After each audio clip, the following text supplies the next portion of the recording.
All right, let's get going. Shall we? Absolutely. I'm entirely in your hands.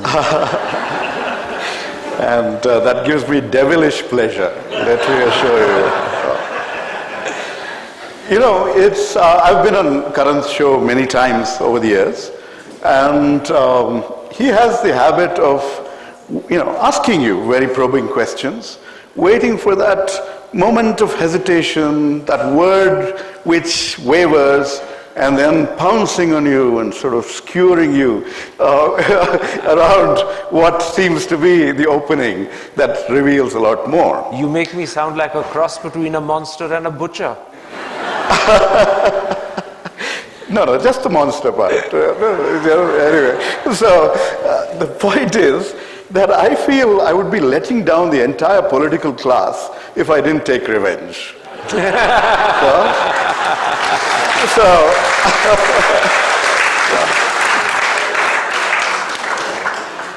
But if you read his book, you'll discover that practically every politician, however nasty Karan has been to them, is very nice to him afterwards. So in that spirit, I think we'll engage, and let's learn more about Karan Thapar, about the book Devil's Advocate, about actually issues that go beyond what's covered in this book, so that we can get a sense from your perspective of having been, from the evolution of modern Indian, television, especially the private sector, the channels, etc., to where we are today, which is actually a very complicated story. But let's begin at the beginning. When you were introduced, they were talking about your family connections in some ways, right? Normally, we politicians get attacked for dynasty and things like that. But if you wanted an example of someone who's part of India's elite, certainly Karan Thapar is an example of someone who was born into the elite, and amongst his relatives is Nayanthara Sehgal. Right? That's right. Who is Indira Gandhi's first cousin, right?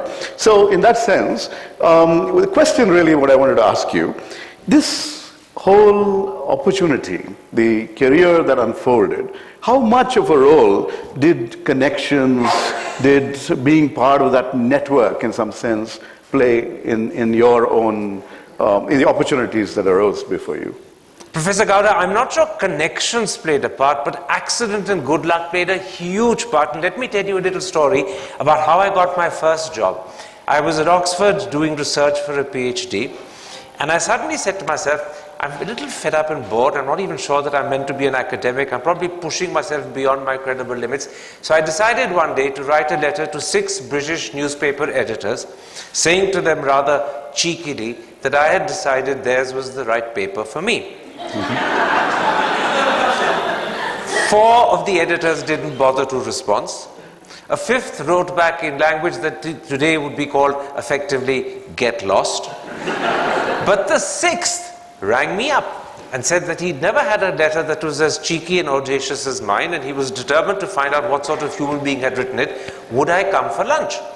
This gentleman was called Charlie Douglas Hume. Charlie's uncle was Alec Douglas Hume, who'd been Prime Minister of Britain. Charlie's other uncle was William Douglas Hume, the famous playwright. And Charlie was the deputy editor of the Times, and he invited me to the Caledonian Club in London for lunch.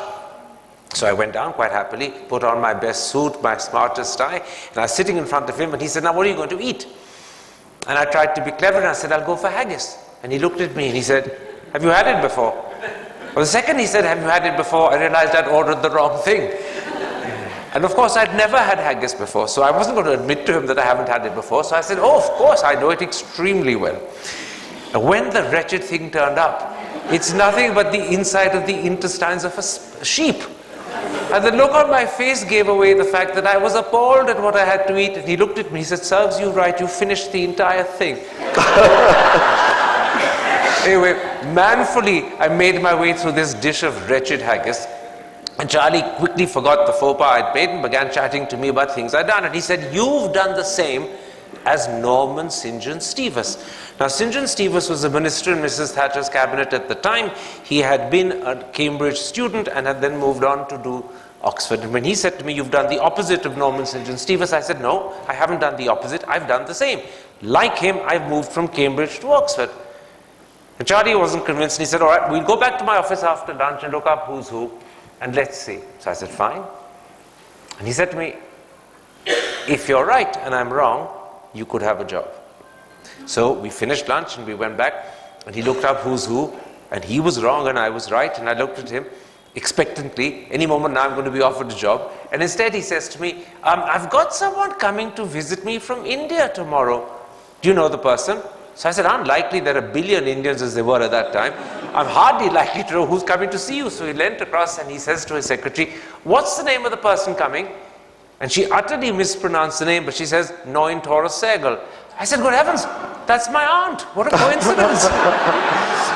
So I suppose in a sense a connection did help, but it was in fact utter good luck. And this series of accidental good fortune that fell my way got me my first job.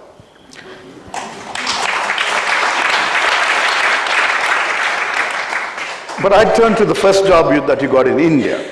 And that was again through the networks.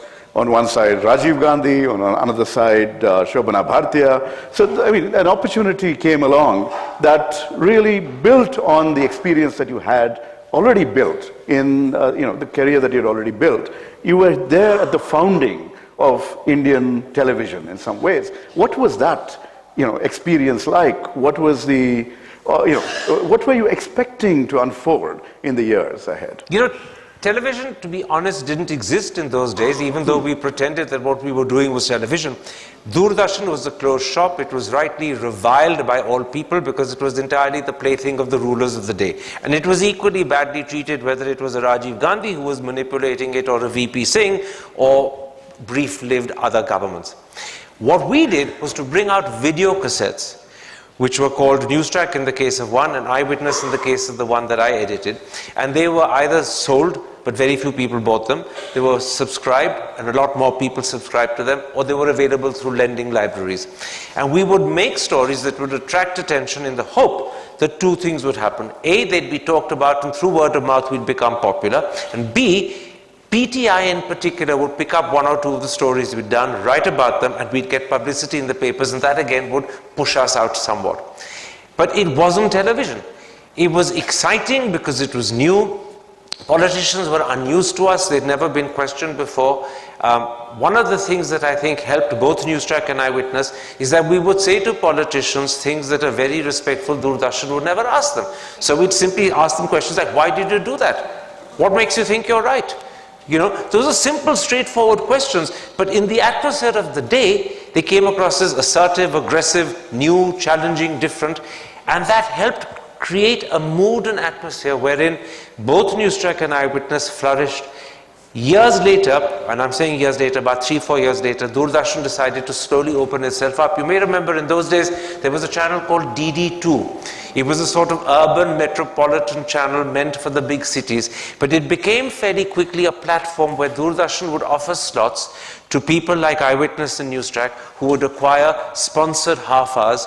We would get the advertising, and Doordarshan would allow us to run our program. Of course, they still censored us, and I'd have endless quarrels with Ratikant Basu, who was Director General in those days, about what was permitted and what was not. But nonetheless, it was a small little window, and gradually, therefore, from video magazines that were not television, we became programs that were television, but only limited to half an hour, and then from that were launched the private channels that you have today.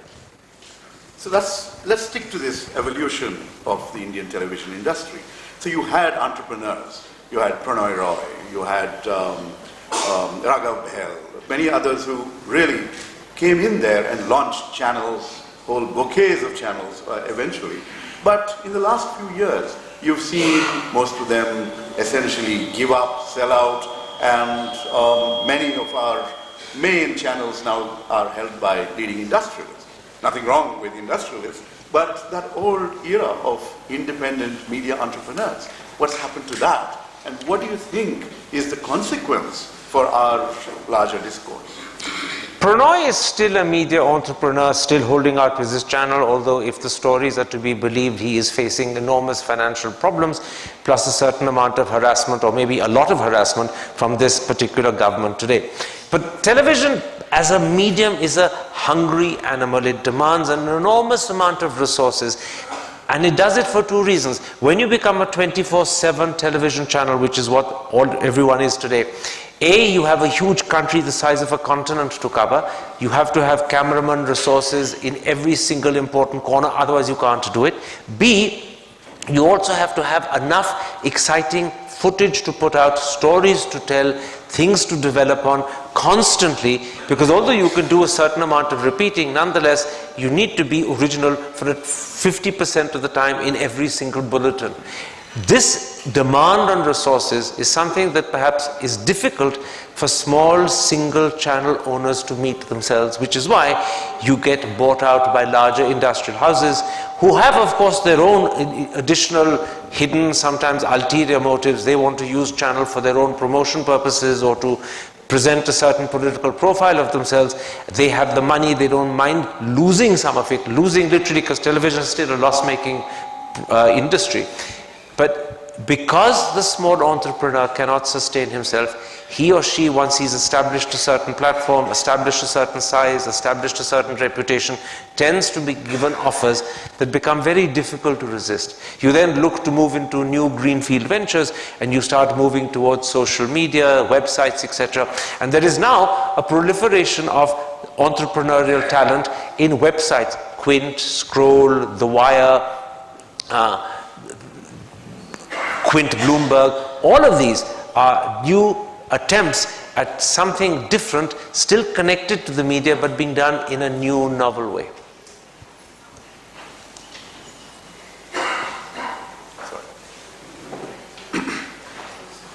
Now, you mentioned that you would ask the tough questions of politicians, and that was a very refreshing development in those days.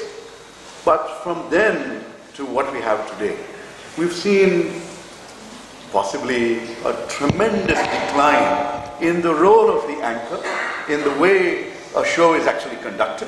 And while I wouldn't say that about you, we have anchors out there who are, who are basically, who turn a 1 hour show, maybe 45 minutes is them haranguing maybe 8 talking heads and not giving anyone a chance to say anything.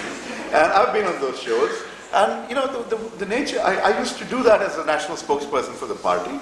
And we go in there knowing that someone's going to be picked to die tonight. It was to be the old Roman gladiator, and every 3 shows it was me. It was not fun at all. And certainly there was just so much heat, very little light. What do you think needs to be done to turn that around? Is there a way out of the morass? There's definitely a way out. Whether those involved want to find the way out is another matter. I entirely share with you your dismay, if not also your disgust, at the sort of television shows that you're talking, and you're being very polite in not naming the channels, and perhaps for once I should be discreet and not name them as well, because I think every single person in this audience, without my naming them, knows what channels we're talking about and which particular anchors we have in mind also. So given that we're all on the same wavelength, without taking names, let me say to you that I find 3 things completely wrong. To begin with, these are anchors who have not done their homework, in the sense that they are lazy in, first of all, picking guests. They don't pick guests with some sense of logic that each of the guests should represent a different viewpoint.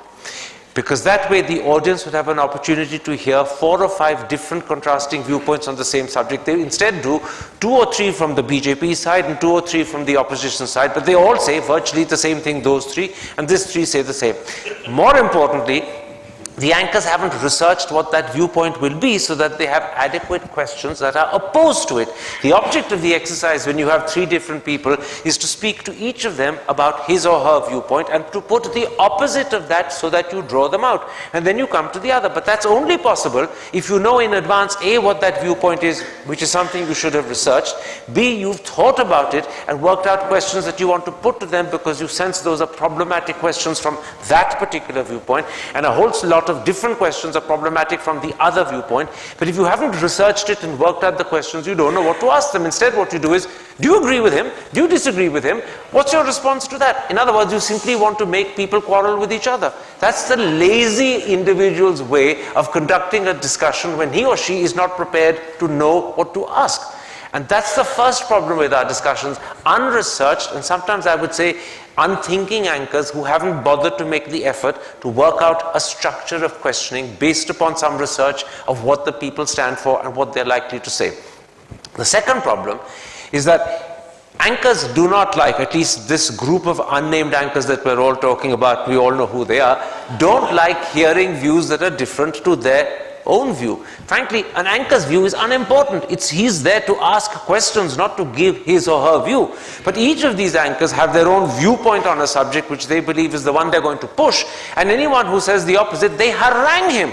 They actually take a line whereby that person hasn't finished answering a question before two more are hurled at him. As a result of which, it's like darts being thrown at you and you aren't sure where to begin and where to end. Finally, when this lot of people question the Prime Minister, their attitude goes in complete reverse to everything I've described up till now. In front of the Prime Minister, they're like servile courtiers. They're virtually in the kneeling position.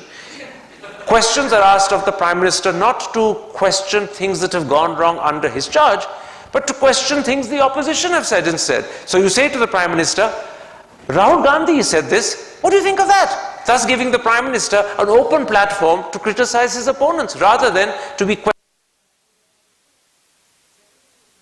given 5 to 6 minutes to answer each and every question, allowed to ramble off the subject. There's no attempt to follow up to one answer with another question. There's no attempt to cross question. There's no attempt, leave aside, even to occasionally interrupt. Because any politician, given 5 minutes, is bound to go off the subject, and at that point the sensible thing to do is to interrupt politely, say, forgive me, but that's not quite the subject I've asked you. Can you come back to what I've asked you? There's an audience there listening to me. My job is to make sure they get the answer they're looking for, not that their interest is ignored and the politician's allowed to waver and wander wherever he or she wants. All of that is what I think has gone wrong with television anchors, particularly those unnamed people we're talking about.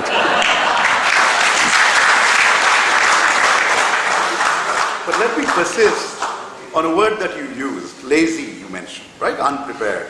Now, actually, if you think about the fact that most of us turn on television to get the news, and instead all we get are debates that often degenerate to the point, to the kind of debates that we often we've been discussing. But this is something that's there not just in English language TV channels, it's something that's there across language channels as well, multiple language channels as well. So in this sort of a context, is the industry to blame for essentially not giving us the news, but just giving us a whole...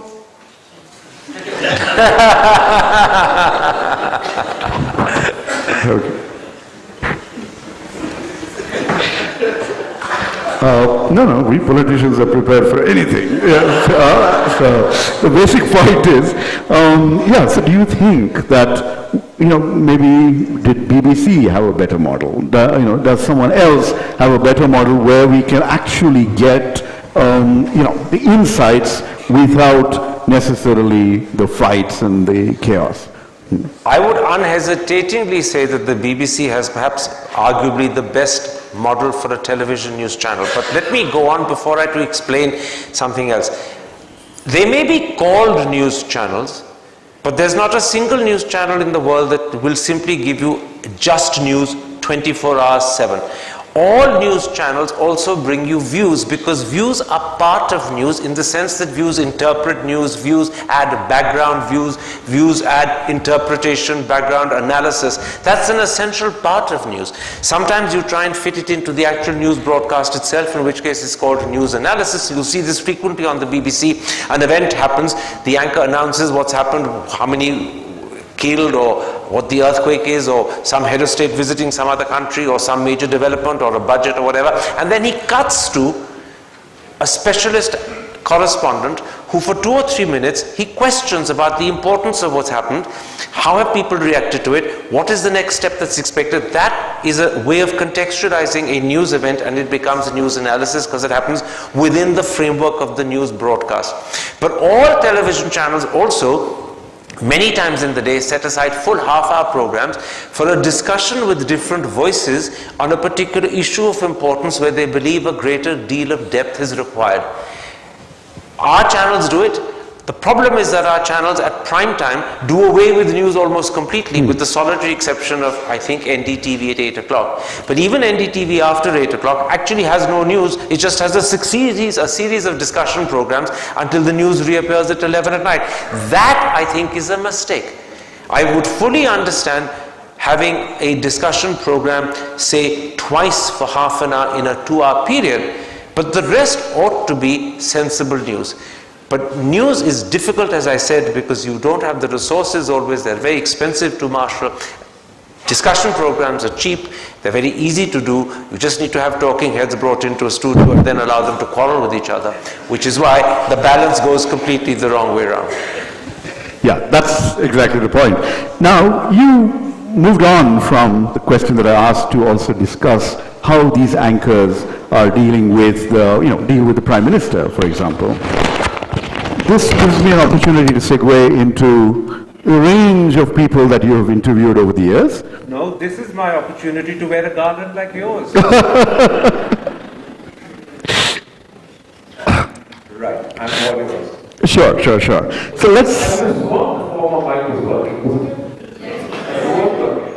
I think he likes a bit of symmetry. He wants both of us to look like the words. It was very unfair to leave you looking strange, so he decided to make me look equally strange. So let's start from the beginning.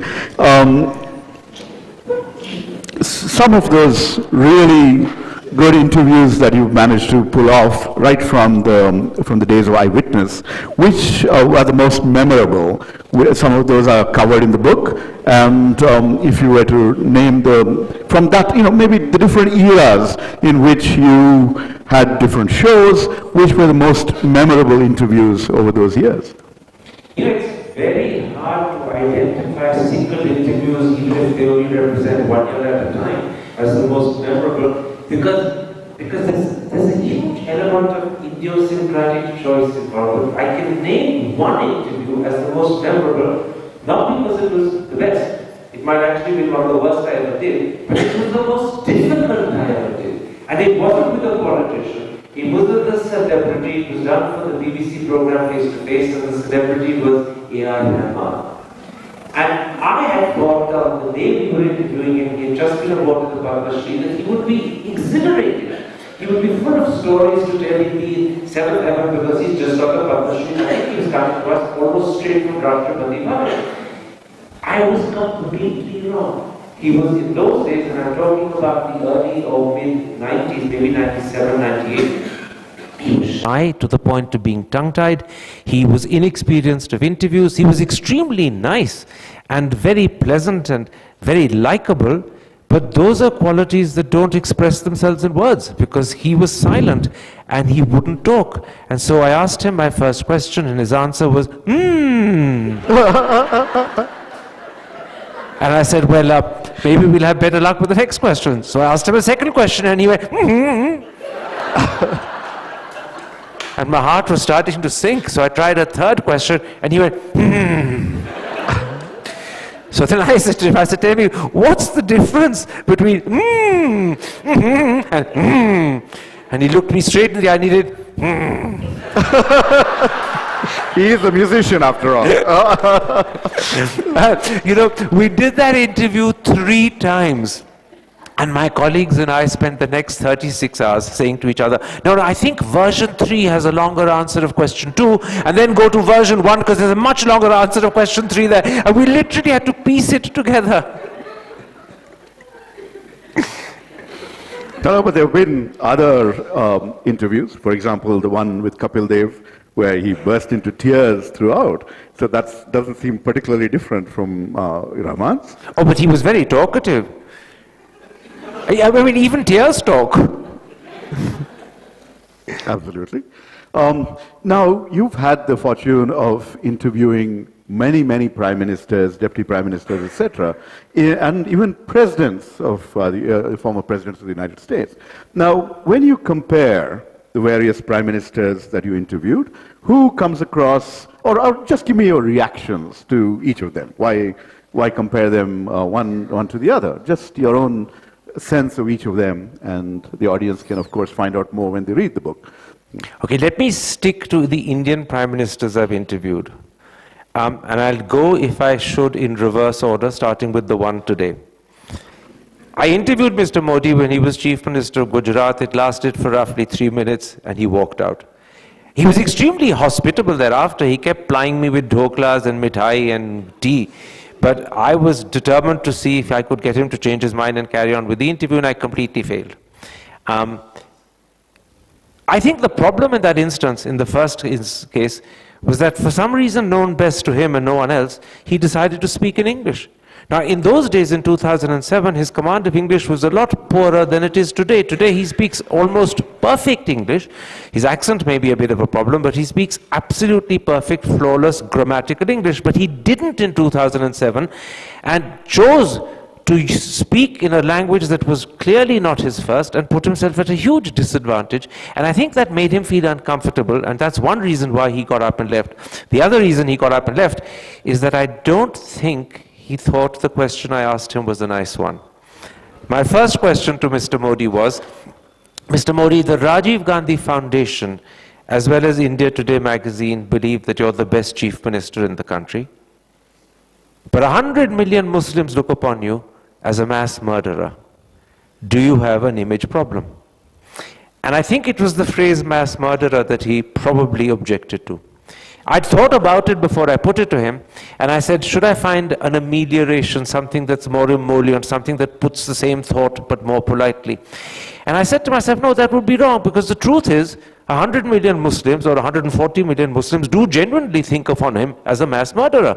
And if I'm going to put to him what Muslims think of him, then I ought to use the language that they would use. Otherwise, if I use something that's emollient and polite, I'm not conveying the right meaning or the right question.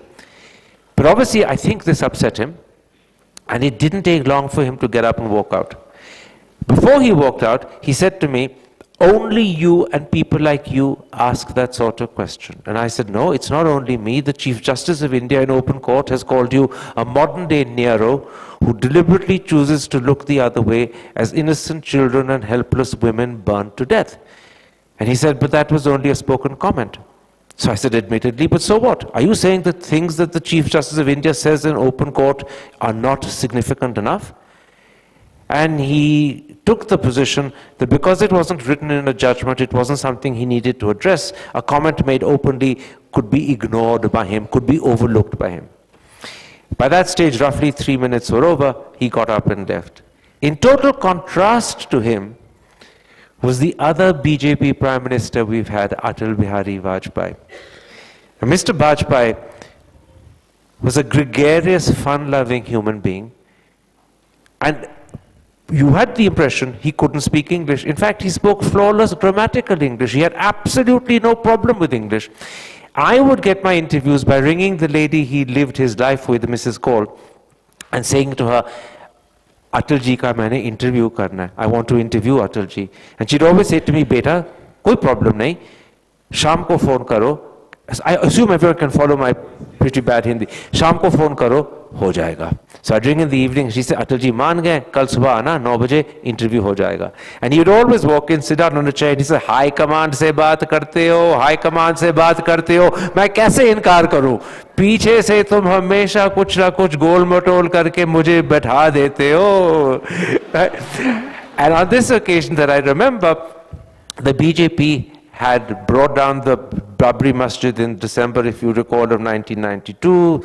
4 or 5 BJP governments had been dismissed by Narasimha Rao. Elections had been held, and the BJP had failed to win any of the 5 except for Rajasthan. So of the 5, 4 they had lost. Now their great slogan at the time was, Aaj Panch Pradesh, Kal Sara Desh. So I began my interview by looking at him and saying, Atal ji, आज 5 प्रदेश, कल सारा देश. क्या हुआ sir? गलती हो गई, बिल्कुल गलत निकला. And he laughed and laughed and he roared and he came back and he said, मेरी पार्टी को भी मैं कहता हूँ, आज 5 प्रदेश, कल सारा देश. देश तो रह गया, देश तो चला गया. And I said to myself, this is a human being who knows how to handle questions that have a barb in them, because he has wit, he has charm, he has the most engaging smile, and he had the capacity in humor to say things that were deeply embarrassing, if not difficult for his party to admit to, because he knew how to handle it.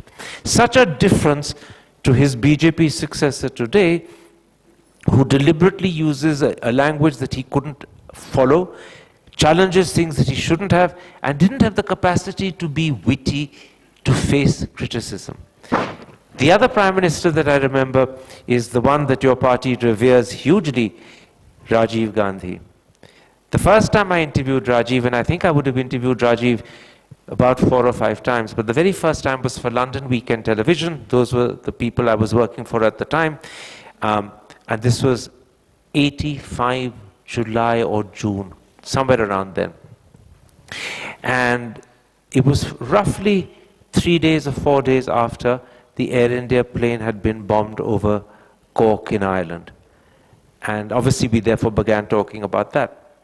And at some point, I asked him a question, and Rajiv had the most engaging, smiling eyes, and his lips were literally heart-shaped. It was hard to be interviewing him and not looking at his lips, because in comics you see children with heart-shaped lips. Rajiv actually had heart-shaped lips, and they puckered over here, and he dimpled over there. And he was, to be honest, an extremely good-looking, youthful, young, innocent human being. You'd find it difficult to believe that this guy is actually Prime Minister of India, because you expect something tough in Prime Ministers, and he was delicate. And because he was plump, he was also a little flabby, in the nice sense of the word. And so I asked him this question, and obviously it was one that he wasn't going to answer. And he said, "You don't expect me to tell you on telly, do you?" So I said, "Why ever not?" He said, "For God's sake, the whole country is listening." And then he suddenly realized what he said. He said, "Oh dear, I've just told the country I'm not going to tell you. All right, then I'll tell you." And you know, that sort of unguarded, innocent manner was so refreshing, because politicians in the 80s internationally were groomed about how to handle TV, and Rajiv was exactly the opposite. He was fresh, he was innocent, he was genuine, and those were wonderful qualities because they projected themselves on television and won people's hearts. We have to take an announcement break. Just a second. The owner of the Volkswagen Polo, KA09MC1620. If you could kindly move your car urgently, it's blocking someone or the other. Back. We're back. Do you want to ask another question, or do you want me to go on about more Prime Ministers? No. We'll actually, I wanted to pick up on the 2 BJP Prime Ministers. While you spoke very glowingly of Atal Bihari Vajpayee, during his time, we had the Tehelka exposés. And then the same government, which was headed by Mr. Vajpayee, cracked down on the people who were funding Tarun Tejpal. You remember this? And essentially drove that original Tehelka out of business. Mr. Modi, possibly having never forgiven you, has gone ahead and taken his revenge on the entire industry and anyone else who seems to differ from his point of view. So, it seems to me that we're in a very, very difficult stage in terms of where the media is today. You're not on television today.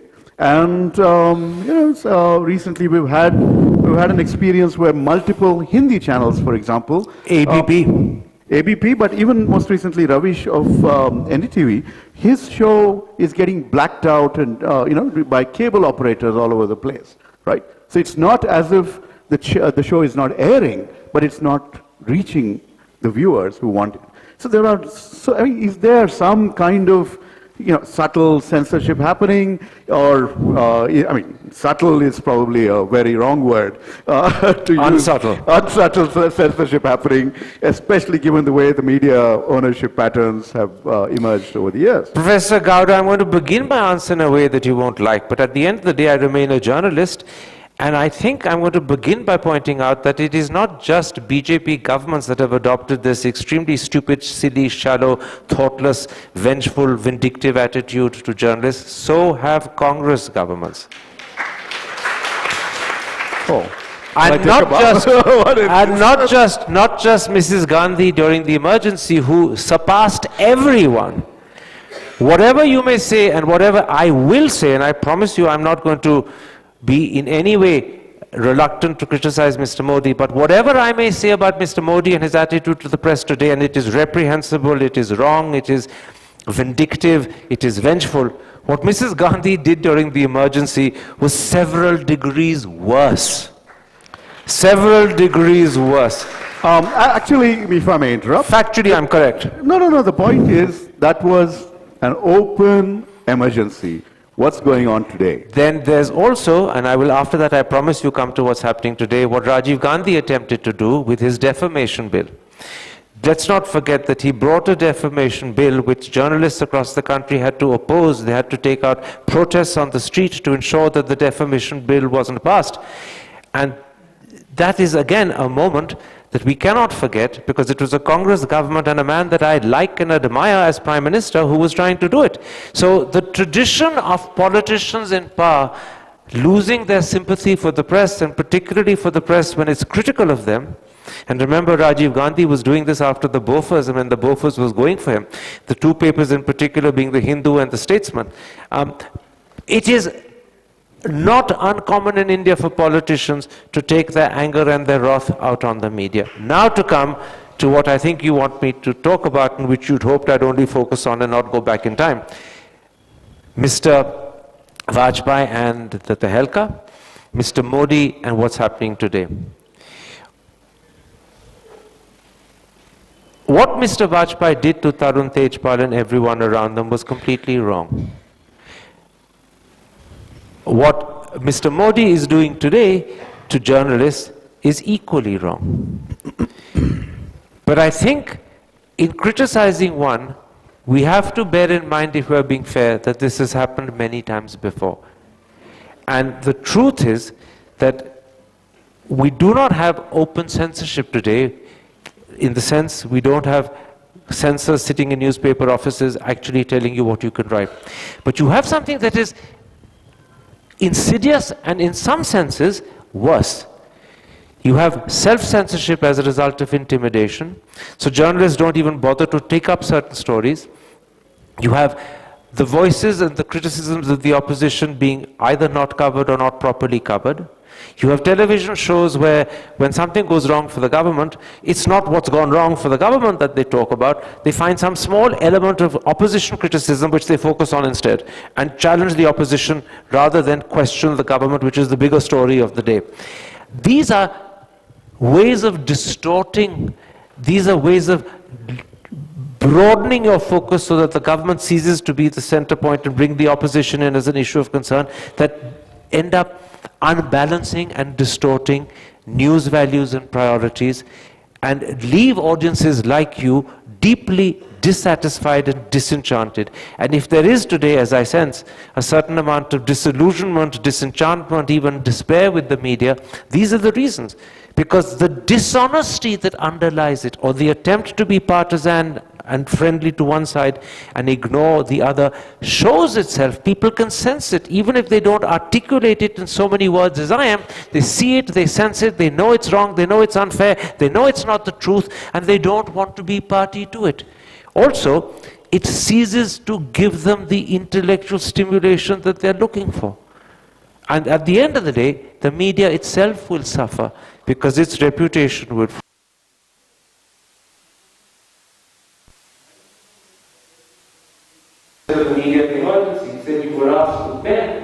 You chose to crawl. Something similar will be said to the media today. Force was put on you, intimidation was put on you, vengeance was exercised on you. You were expected to stand up. You took it instead lying down. That's the sad part.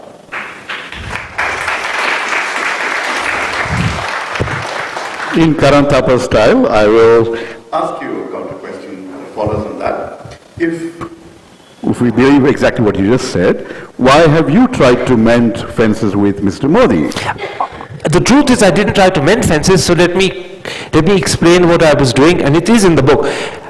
I set out to find out why an anchor like me who believes he's fair and balanced, that's my own belief of myself, was being boycotted, first by BJP spokespersons, then by BJP ministers, and then it was confirmed by the spokespersons and the ministers, by a variety of ministers, that they had been told by their party leadership not to appear on my programs. These are ministers like Prakash Javadekar, ministers like Nirmala Sitharaman, ministers like he was then, now he's Vice President of the country, Venkaiah Naidu. But also it was confirmed to me by people like Ram Madhav, who's perhaps one of the most senior general secretaries of the party. And at that point I said, what is it that is stopping these people suddenly from appearing on my programs? It's not that it happened when Mr. Modi first came to power in 2014. Right up till December 2016, and maybe by one count to January 2017, they were all willing to come. That means for 2.5 years they were there and coming. It can't be that they've suddenly remembered an interview I did 10 years ago, because it was 2007, that they've now decided 10 years later that they're not going to appear. That can't be the case. What is it that's happened in the 2.5 years since he came to power that suddenly, from 2017 onwards, they don't want to come? And that's the point at which I first went and met Amit Shah, the party president.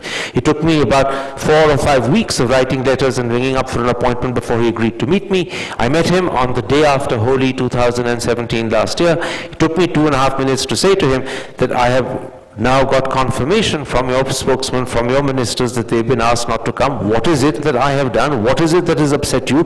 Journalists anyway, in the role of their profession, end up rubbing many people up the wrong way, but never before, no matter how much you've rubbed people up the wrong way, do people boycott your show. So what's gone wrong? And at that point I added to him, if I've done something wrong that I shouldn't have done, tell me what it is, and if it's wrong, I will apologize for it, because I have no pride. There's no false pride here. But you have to first tell me what I've done that is wrong. So my attitude was not that I'm coming to make up with you. My attitude was I'm trying to find out what it is that's boycotted me, what it is that you've done that justifies this boycott. And if you can then prove to me I've done something wrong, I have no compunction, no hesitation apologizing, but you have to first tell me what I've done that's wrong. So my attitude was not make up with Mr. Modi. My attitude was my responsibility is to make sure people appear on my show. I am a current affairs anchor. I need to have people of different parties. And if you're boycotting me, I want to find out why. And if in the process of finding out why you tell me I've done something that's heinous, that's wrong, that's iniquitous, and that shouldn't have been done, and if you're right, fine, I'll happily apologize for it. But I'm not coming to say I'm sorry. I'm coming to find out why. What's the problem? What's suddenly gone wrong?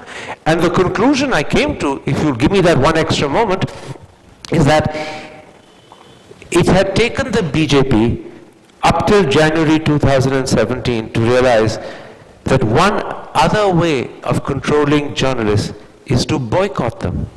If you have people who are interviewers, if you have people who run television discussion programs, an effective way of silencing them is to simply not participate in their shows.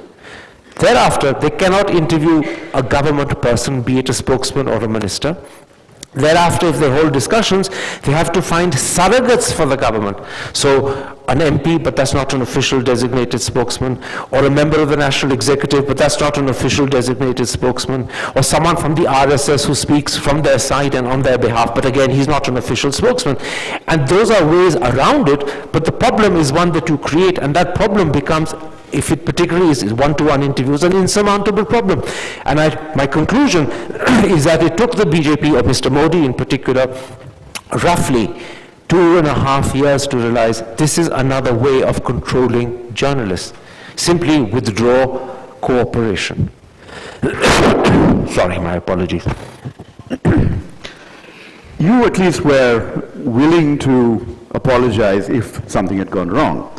Today, we have so many shows out there which air fake news, which air doctored videos, who put people's reputations and even their lives in danger. And they're just moving on regardless. And this is something that alarms me and worries me no end. What's your reaction to the whole fake news industry? We have some eminent producers in our own state. And the kind of creativity that they demonstrate is something that would possibly win them some major prizes somewhere else, if not for the kind of damage that they're doing to the fabric that unites us all. I would not in any way defend, support fake news. I think fake news is utterly reprehensible.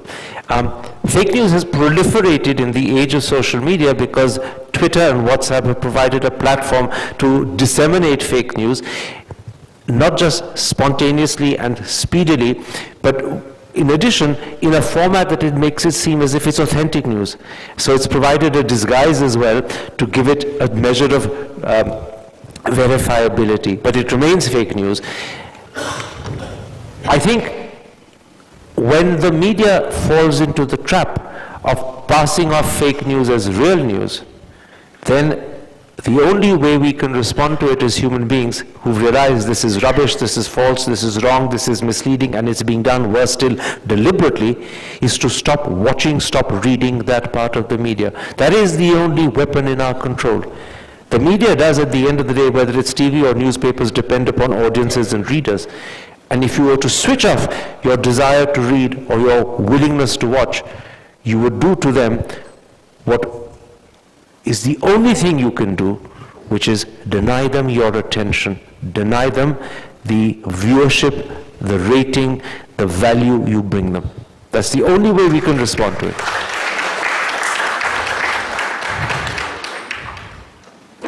Let's switch gears a bit. Just again, a little preview of the contents of the book.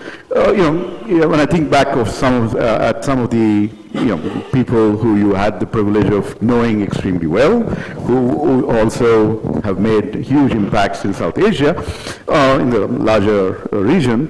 Aung San Suu Kyi of Myanmar comes to mind. Benazir Bhutto comes to mind. Can you give us some recollections that that's maybe are in the book, and maybe some others that you would like to share? Let me share a story about Benazir, which is not in the book. I'd known Benazir since we were both at university. She was vice president of the Oxford Union, I was vice president of the Cambridge Union at exactly the same time. In the 88-89 period, we'd therefore known each other for about 11-12 years. She was in 88-89 Prime Minister of Pakistan for the first time. She'd got to know my wife Nisha very well because during the years that Benazir had lived in England in exile, she and Nisha had become particularly close friends. Nisha in 88-89 fell ill and she got something called encephalitis, which is almost unheard of in England, although it's far more common in India. She got it either in Canada or the Netherlands or England, because those were the only 3 countries she'd been in for the preceding 6 weeks. It's a viral infection that crosses the blood-brain barrier and which germinates within you for 2 weeks before it actually manifests itself. In Nisha's case, she went into a coma, and she was in a coma at the National Hospital, and Benazir found out about this through common friends, and she would ring every second night for the 3.5 weeks that Nisha was in hospital, and she'd do it deliberately late at night my time, which would have been early in the morning for her, simply to be a voice of comfort to a friend. And I thought that was an astonishingly warm-hearted, generous, and I would add the word loving gesture, because she was Prime Minister of Pakistan at the time, and her first prime ministership was a very difficult, tense moment when she knew that she was not fully in power. The army was anxious to get rid of her as quickly as possible. They'd foisted not just a president on her, but also a military foreign minister on her. So this was a particularly difficult time for her, and yet for 3 weeks, every second day, she would make a point of ringing for just 3-4 minutes to be comforting and loving. And frequently, she would send huge, big bouquets of flowers, unknown to anyone, to the hospital for Nisha. And Nisha was in a coma, would never have known that these were coming. She could never have seen them. But they were the most huge things that would come. And the first time it came, it was like a Christmas tree standing up there, except it was flowers, and it had a little thing at the bottom which said, "From the Prime Minister of Pakistan, delivered by her embassy in London." And it created such a stir in the hospital. And you could see that this sort of thing, again, I'm sure she did it deliberately because she was a canny politician, changes the attitude of hospital doctors and nurses to the patient. And these are all little calculated things that I think she did. But it shows the very warm side of all politicians. And I'll be honest with you, I think all politicians, all human beings are like that. But when you become important and you become prime ministers, the opportunity to show your natural human warmth diminishes. Benazir made that great effort to ensure that she could always be warm and caring to friends, no matter how distant and removed she may be geographically or even in terms of position. And as regards Aung San Suu Kyi, I've known Sue for a lot longer. I think I would have been 5 or 6 when I first met her. Her mother was the Burmese ambassador in India at the time. My father was the army chief. Sue and my sister Kiran worked together at college at LSR. They would go in each other's cars. There was a sort of carpool sharing that they did with each other. And Sue's mother, Madame Aung San, used to feed me khao sui and black rice pudding. And I was a small, fat, roly-poly child.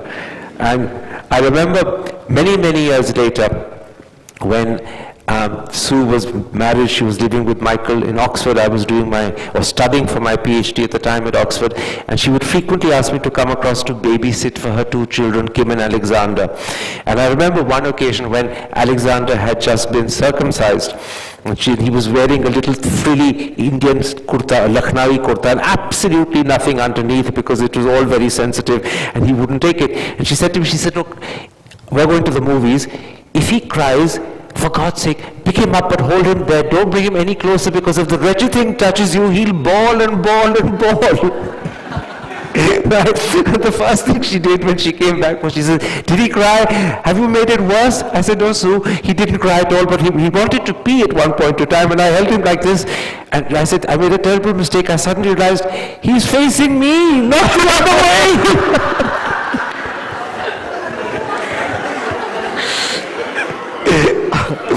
And you can imagine what the outcome was.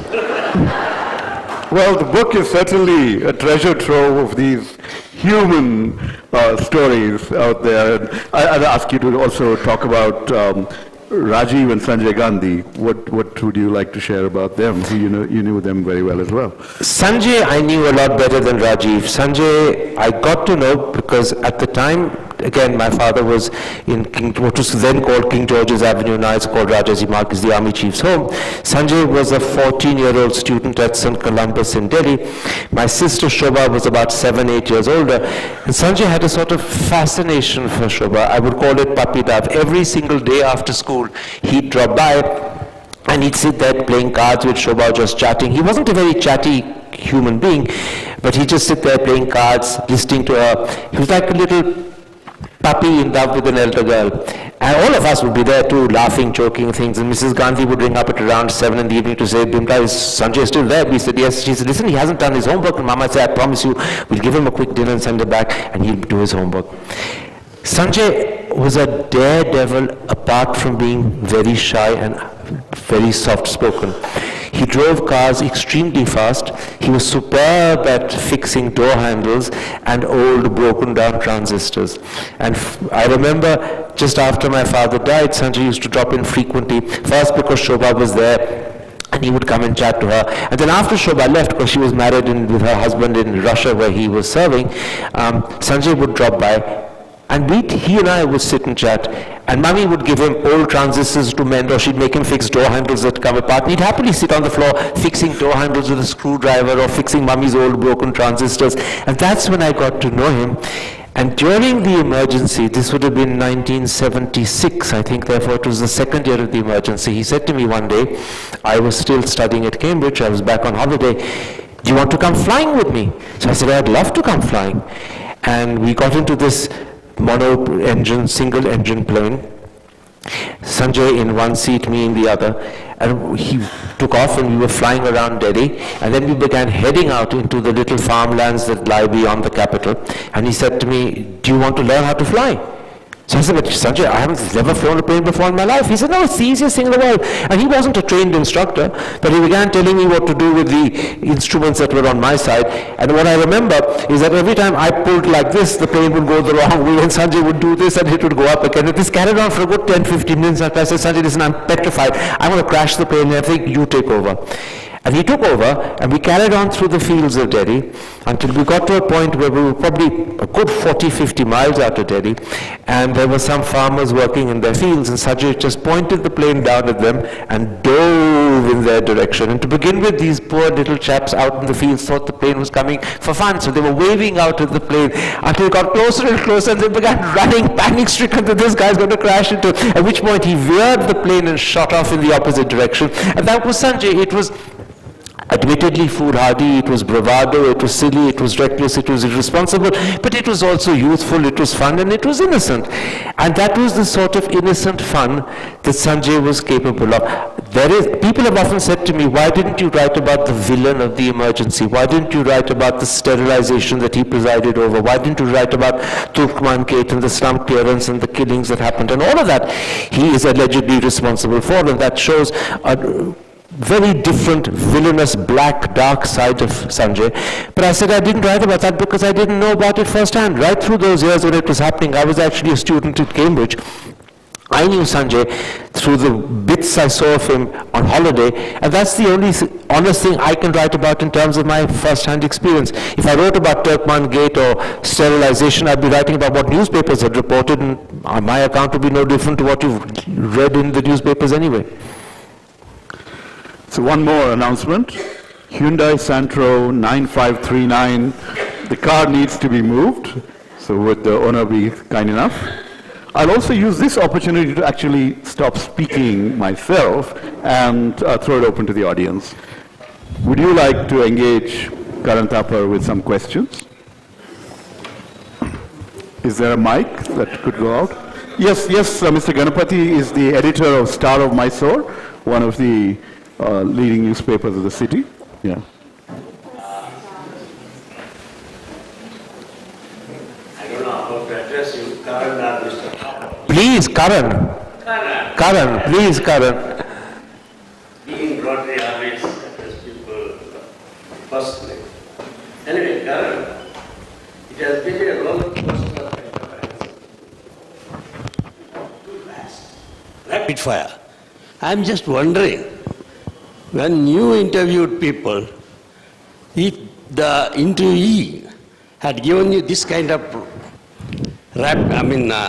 roller coaster answer, do you think you would have been able to comprehend the answer?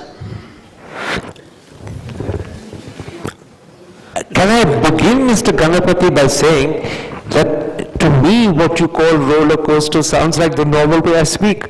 And so I could follow everything I was saying, but if it was fast, then obviously it's my fault entirely and no one else's, because people should speak at a speed at which others can hear and follow them, rather than get excited and get carried away. But that is how I always speak at that sort of speed, so I do apologize. Mysore has a more stately pace. No. I would have certainly, I hope, been able to follow them. You'll be able to follow them if they spoke in the same way which you are. I followed every word of what Professor Gowda was saying.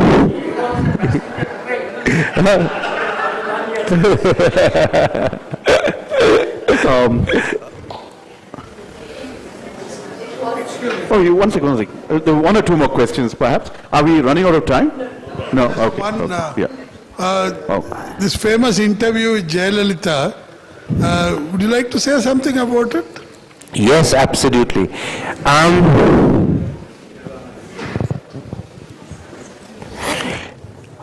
The interview was at Fort St. George, and when my producer and a friend of mine, Ashok Upadhyay, and I walked in for the interview, the room had been literally chilled to 15 degrees. It was freezing. I've never been in a colder room before. But as soon as I walked in, so I said to the chief, and there was a whole phalanx of Tamil bureaucracy in front of me, the chief secretary, the additional chief secretary, several joint secretaries, they were all there waiting for us to come. So the first thing I did when I walked in, I said, it's freezing cold over here, even though I have a jacket on. Do you think we could raise the temperature? She said, no, you can't touch the temperature. That temperature has been set for Madam. She likes the room cold. So I said, fine, we all freeze our way to death over here, but never mind, if Madam likes the room cold, Madam is the power. Then we came to where the table had been set, and I noticed that there was a huge bouquet of flowers, an arrangement of flowers on the table. And I said, look, we've got to remove this. There's no way I can do an interview looking over flowers. I need to be able to see the person I'm talking to. This arrangement goes up to there. So, hers will be a thin little face just about at eye level above it. So I just picked it up and removed it, and he came running back and he said, no, you can't take it. Madam likes the flowers. So I said, well, this time around, I'm terribly sorry. Madam, I like the flowers, but I don't like flowers. I want to see Madam. So I picked it up and put it aside. At which point, Madam entered the room, and the Chief Secretary went running to Madam to complain that this naughty journalist has just removed Madam's flowers. So Madam came to me and she looked at me as if she was about to say something. I said, Chief Minister, how can I do an interview with a beautiful lady with flowers obstructing my view?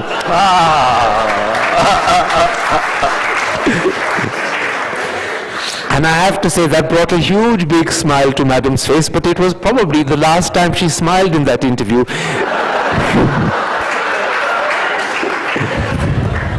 because once again, the interview began with one of those I suppose now that I'm older, I can say naughty first questions, which were designed to be provocative. But at that stage, and remember it was 15 years ago, I thought in addition to being provocative, it was also truthful. So I said to her, and I don't remember the exact word of the question, but it is there in the book, but it's something like, you are variously described as dictatorial, authoritarian, vindictive, and I used a couple of other such adjectives. And I said, is that really what the Jayalalithaa is like, or are you misunderstood? And she looked at me straight in the face and she says, I am a deeply misunderstood woman, but that is what your tribe, the press, get up to. You have concocted an image of me which you insist upon repeating. I am not like that. So I said, fine, let's discuss what you're like. And there were a whole series of questions that were prepared because I'd imagined that she would say something like this. She's not going to accept that she's dictatorial, vindictive, and nasty. And so we pursued the matter in terms of the way she treated her predecessor, Karunanidhi, who was arrested at 2 or 3 in the morning and taken out, if you remember, howling and screeching, right? I discussed with her the fact that why is it that you insist that your ministers and MLA should literally prostrate themselves on the floor in front of you, to which, if I recall her answer, she said, I don't insist on it, they choose to do it. How can I tell them not to? It would be a denial of their rights. Right? Finally, as we got through the interview, I said to her, you are the head of a Dravidian rational party that is dedicated to fighting superstition, to rational ways of doing things. I believe you believe in superstition yourself. She said, no, I don't. I said, but you just added another A to the spelling of your name. She said, that's my right, why shouldn't I? I'll spell my name as I want to. I said, well, happily, you have every right to spell your name as you want to. Drop all the A's as well if you want. But doesn't it suggest a certain superstition? And I could see that she was getting extremely upset and angry, and we were roughly 2 minutes to the end of the interview, and she said to me, she says, I have to say, I regret agreeing to this interview. We should never have done it. At which point I said, maybe we've gone a bit too far. So, attempting to make up, I said to her, Ms. Jayalalithaa, you've had a very tough life. Do you believe the media is unfair to you? She said, do I believe it? I can see it. And then we got to the end and I put out my hand and I said, Chief Minister, a pleasure talking to you. And she stood up like this, she joined her hands together and she said, I must say it was not a pleasure talking to you. I'll come to you. Shalini? Yeah, this. Okay. Just hold on, please. Yeah. Mr. Karan, I don't know if my observation is right, but I have been reading all your books, right down to the last one. The Karan who asks questions seems to have softened a little. Am I right? Yeah, not just right. The answer is he's grown old. Thank you. Yeah, Mike there. Yeah, Shalini.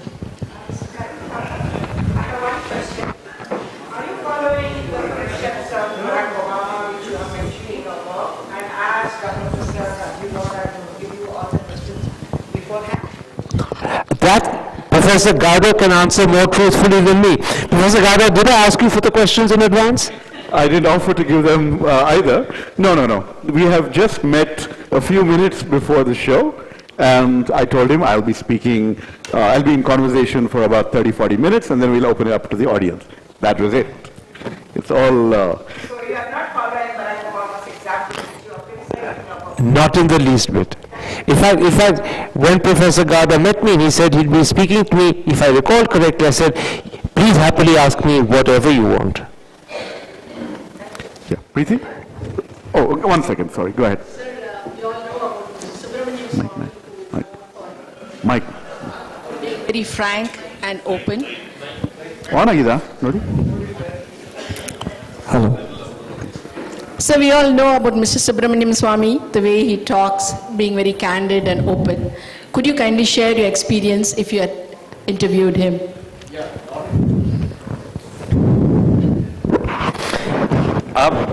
The experience of Subramanian Swamy that comes to mind is not the interview I did with him 2-3 years ago, but when he was a minister in the short-lived Chandrasekhar government. If you recall, he was both Minister for Commerce and Industry, which is what commerce was called in those days, and he was also Law Minister.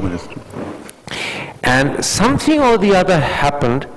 What it was, I don't exactly remember, but he got upset and annoyed and said to me, I'm never going to give you another interview. So I said, why? What's the problem? He said, no, I'm not going to give you another interview. So I said, oh dear, I'll have a huge debate that is happening in about 10 days' time, and I want senior members of each of the 4 parties, the BJP, Congress, Chandrasekhar, and I think VP Singh's party was another party in those days. And I've got excellent people from the other 3, but I've got no one from Chandrasekhar's. And the only person I know is Mr. Swamy. So on a Sunday afternoon at about 2 o'clock, I said the only way to win him over is to personally drop into his home and try and charm him. So I dropped in over there. And he said, he looked at me, he said, have you come to ask me and twist my arms, or have you come to have my ice cream? So I said, I've come to have your ice cream. So I did. I forgot to ask him what I had to, because the ice cream was extremely nice. And I got up to leave. And he said to me, but why did you come? Not for the ice cream, did you? I said, no, I really came not for the ice cream. I came to ask you, will you come to this debate tomorrow or day after, whenever it is? And he said, well, you've had my ice cream, you've liked it, and you've been pleasant about it. I will come. So there's another person. Right there. Yeah. So there's another person whose wrath you are being challenged with, Ram Jethmalani. What do you have to say about him? You took 3 interviews with him that you have mentioned in the book, and one of the interviews has got you the best journalist award as well. So do you think you can have another interview with him anytime soon? You know, Ram Jethmalani is one of the nicest, warmest people that actually I have ever interviewed. He is irascible in his manner. He loses his temper very quickly, and within a minute or two, no matter what you've asked him, he's frowning and scowling, his voice is rising, and he's getting all excitable. But that is just his manner. It is not a reflection of any inside feeling in his heart. This is one instance where you must never judge a book by its cover, because his cover is completely deceptive. And the interview that got the award ran on for about 25 minutes, and it was a series of 2 people interrupting each other. He'd speak, I'd interrupt him, I'd speak, he'd interrupt me. There was one famous moment where he said to me, no, no, no, no, and the only thing I could think of saying was, yes, yes, yes, yes. And the crew on either side were laughing, stifling their laughter because they didn't want to communicate it. Anyway, this quarrel went on for 25 minutes. And when it ended, I said to myself, Mr. Jethmalani, we've just quarreled for 25 minutes. I don't think the audience will be able to follow a single word of what either party has said. And since this is meant to be a sensible, rational, even at times friendly interview, shall we do it again? He said, हाँ beta, of course, let's do it again. I have no problem. So we did it again. And this time, he knew what I was going to ask, because it was no longer a surprise. I knew what he was going to say, because he'd already said it once before. So we were even faster at interrupting each other. I mean, he'd barely begin a sentence, and I knew where it was going, and I'd interrupt him. I'd barely begin a question, he knew where it was ending, he'd interrupt me.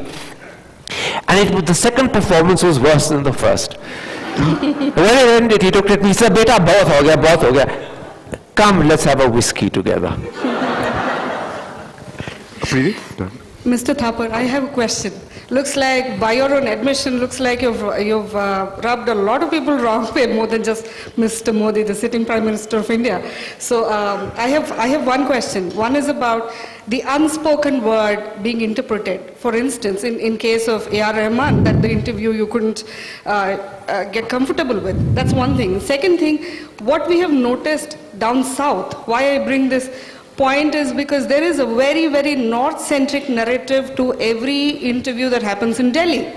Because when you look at an aerial view down south, everything has to be simplified. Maybe that's one of the reasons why the politicians down south are not interpreted in a way that they have to be interpreted in their context.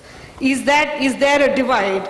Is there a reason why the southern politicians and the southern media never gets to talk to the north? Do we have two countries here? You know, you made a very profound point. You've made a very truly profound and telling point.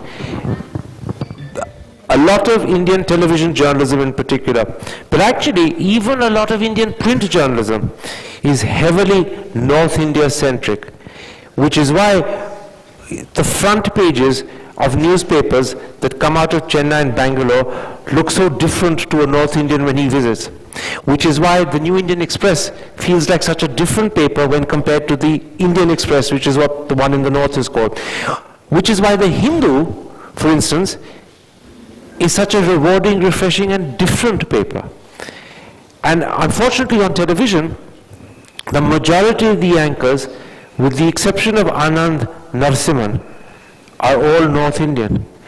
And because the North is where India's central politics happen, national politics happen, because Bihar and UP dominate our discourse so much, because cow rakshaks and mad cow rakshaks, lynchings and all, love jihads and ghar wapsis all happen in the North. By the way, these are things that hardly happen in the South. You don't have cow rakshaks running wild and killing people. We do. Quite right. But with the exception of your coastal Karnataka, these Garakshaks are not a major story in Kerala, they're not a major story in Andhra or Telangana or even in Tamil Nadu, but they are in, unfortunately, parts of Karnataka. But these are stories that dominate the North, which is why the coverage, both of papers and television, tends to be northern-centric, and not just northern-centric, often UP, Bihar, Gujarat, Rajasthan-centric. Which is sad, it's a distortion and it needs to be corrected. You're absolutely right. Yes. Question here. Mr. Thapar, I am also a great believer in investigative journalism. But what I found when I watched some of your shows was that you came on in a rather grim manner. Your facial expression, your body language, and the manner in which you asked the question, you seem to browbeat a person being interviewed. And I thought you normally began with an uncomfortable question. So the tendency was to not bring out the best in an interviewer, but to make a person a little nervous, which means then one is not oneself. And I think that was the failing which I noticed about you. And when I saw you today, I see you today and your sense of humor, you're such a delightful person.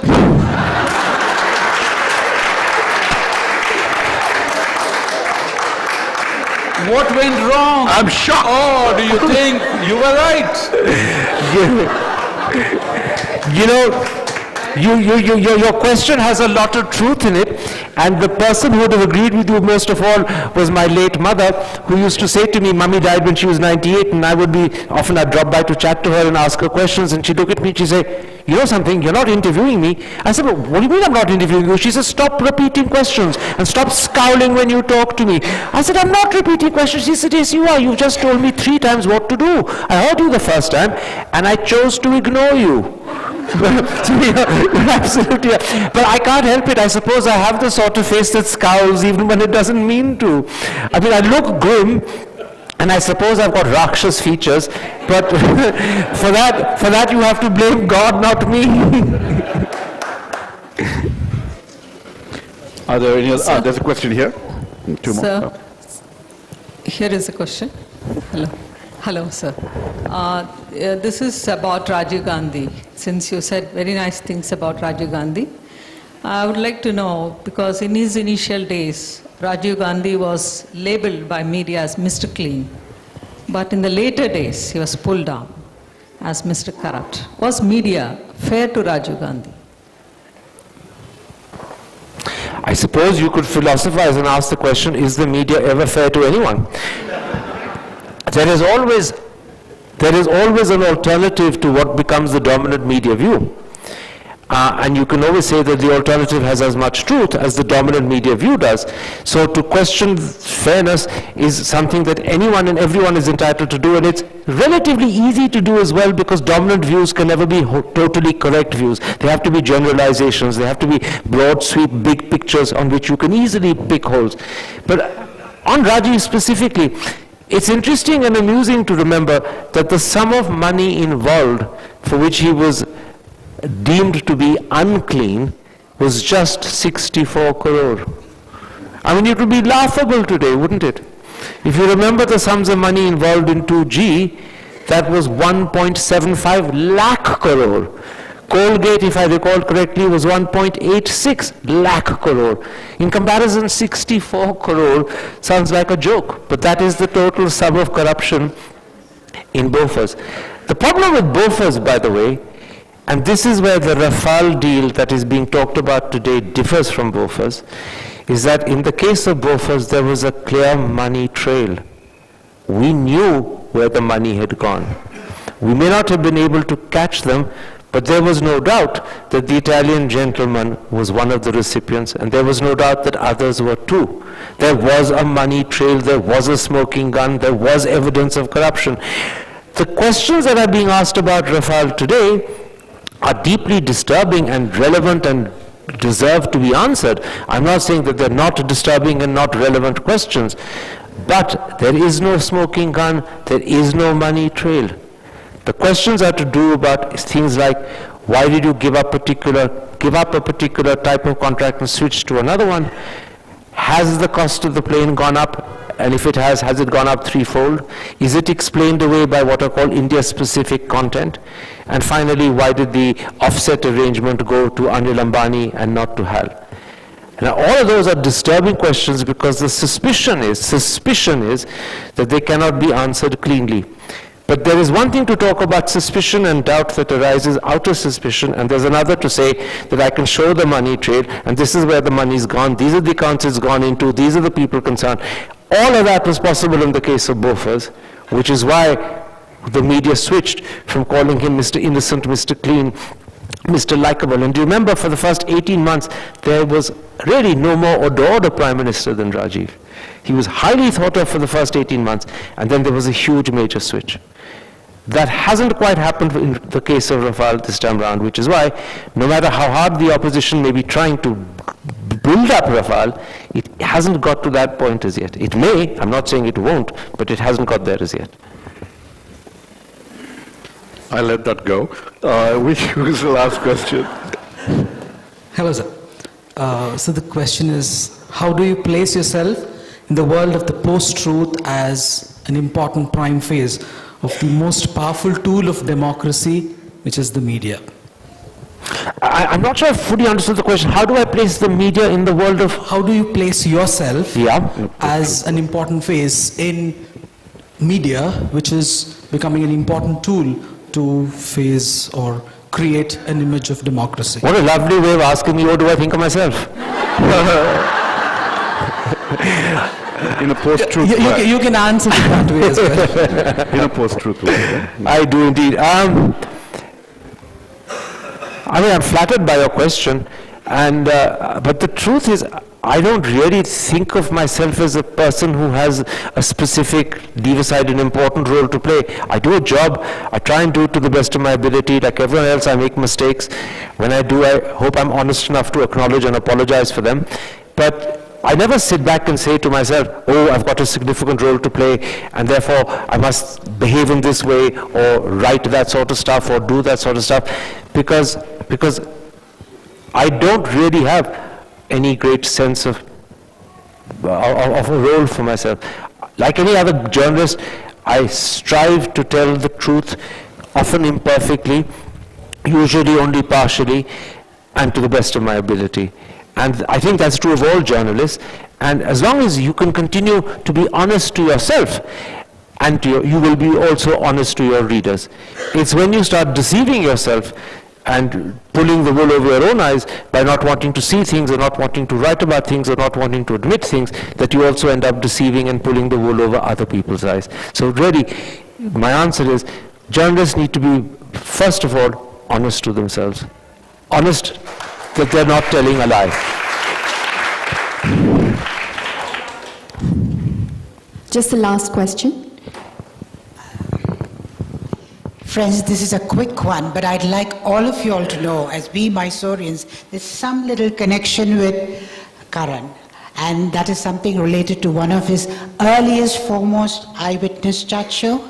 And Karan had Usha Uttup and R.K. Lakshman on board.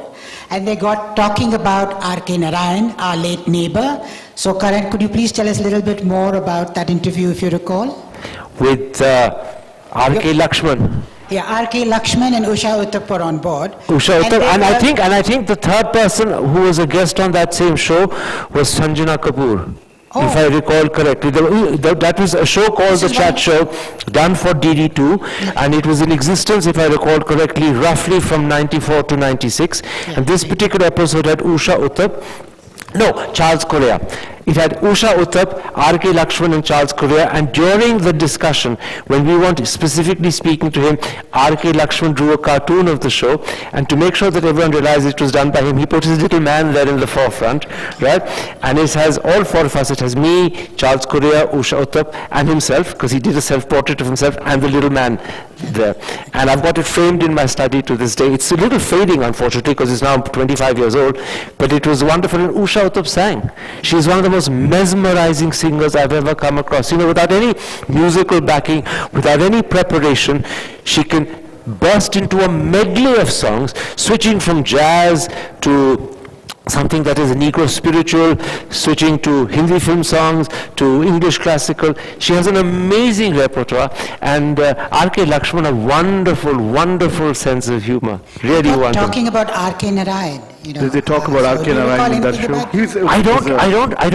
I don't remember specifically whether they did, because it was 25 years ago. What I remember is that he drew a cartoon of all of us. First chat show, so yeah. I suppose... I don't remember that. Easy, yeah, but that's his connection to Mysore.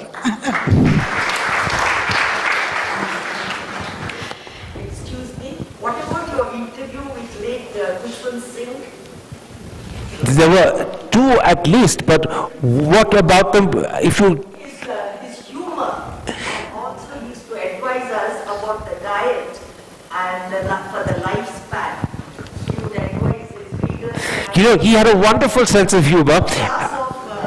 Whiskey. Guava juice, a glass of guava juice in the morning, and of course to end it with 2 pegs of whiskey. What I remember about Mr. Kushwant Singh was that he was a great raconteur, one of the best storytellers that I've ever come across, because he would fill his story with little details that brought it to life. And the other thing that I remember was he had a terrific sense of humor, but a very subtle and dry one. In one of the interviews that was done just after his autobiography, which had been held back for a good 15 years, I think Menaka took it to court and there was a restraint order on it, and eventually after 10 years the order was removed and the book was published. And to mark the occasion of the publication of this book, even though it was published 10 years later than it should have been, we interviewed him for the BBC. And he writes there about his wife, who'd had an affair with a gentleman called Nirmal Mangatrai. Nirmal Mangatrai then features in my own life, but if you want, I'll tell you about that later. And Banchi Mangatrai, which was Nirmal Mangatrai's name, had an affair with Kushwant Singh's wife for a very long time. and Khushwant writes about it, and there's a very large, long chapter on it, and I thought of bringing it up delicately. So I said, one of the things you write about was this little affair that your wife had with Nirmal Mangatra. And he looked at me, he said, little? He says, it went on for 20 years.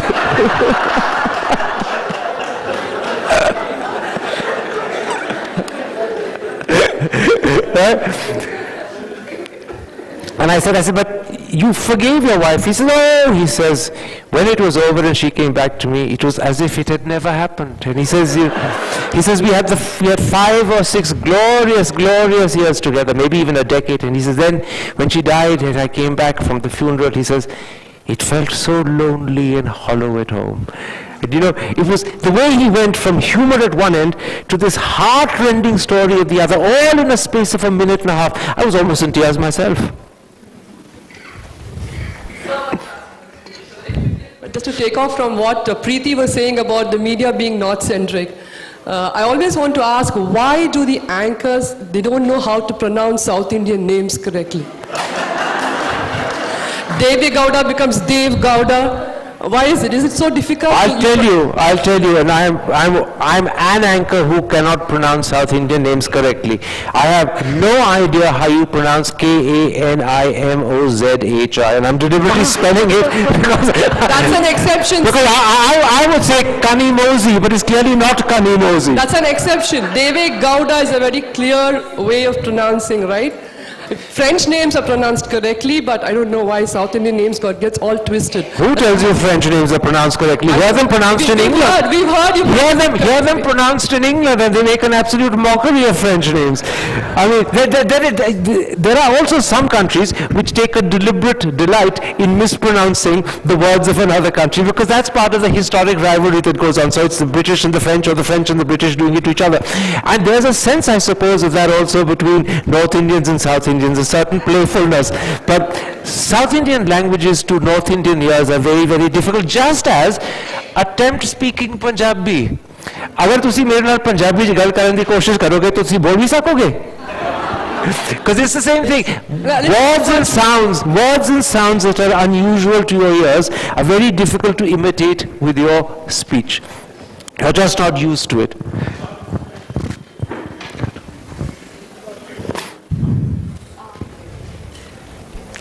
Dr. Gori wanted to ask a question. Sure. So now, most of your interviews, I'm Salahuddin Khan Gori. That's my name. I always wondered that on television, when interviews are happening and people are commenting, why do Indian television these days produce mullahs or people with very bad looks? I'm not criticizing my own self. And also, they are so violent.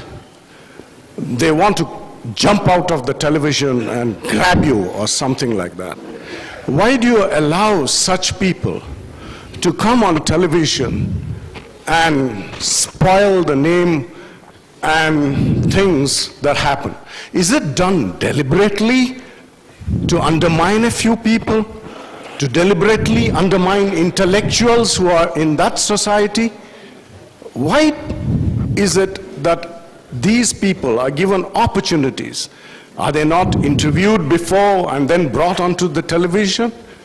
Is it on purpose this is happening these days? It's done deliberately, but it's not done thinkingly.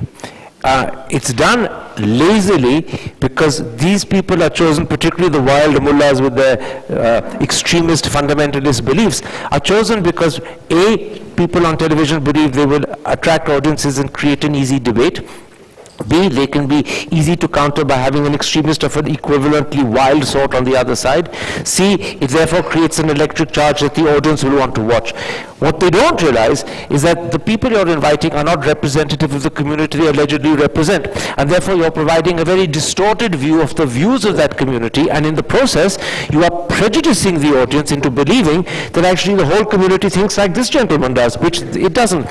Which is why I say it's done deliberately, but it's done unthinkingly, and it shouldn't happen. I completely agree with you. Neither the wild mullahs nor the Hindu equivalents in the wretched saffron that they choose to wear. And my apologies, saffron's a rather lovely color, but not in this context. Thank you, sir. Thank you.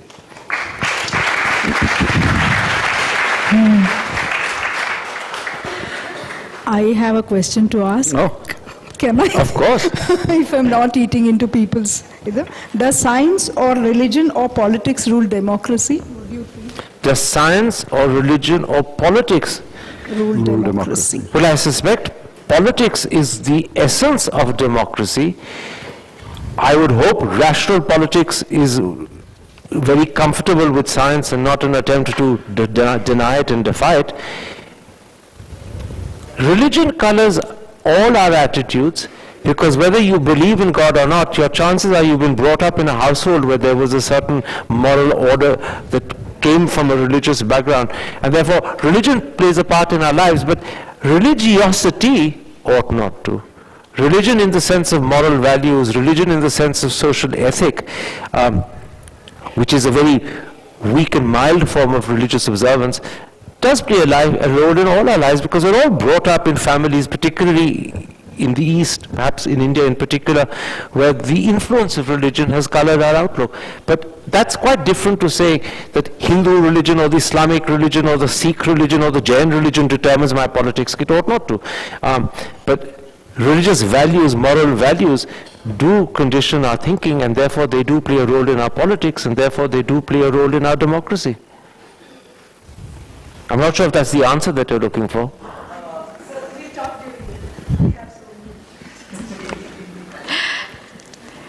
It's been an amazing and invigorating evening. Thank you, Mr. Thapar and Professor Rajiv, for an impelling conversation.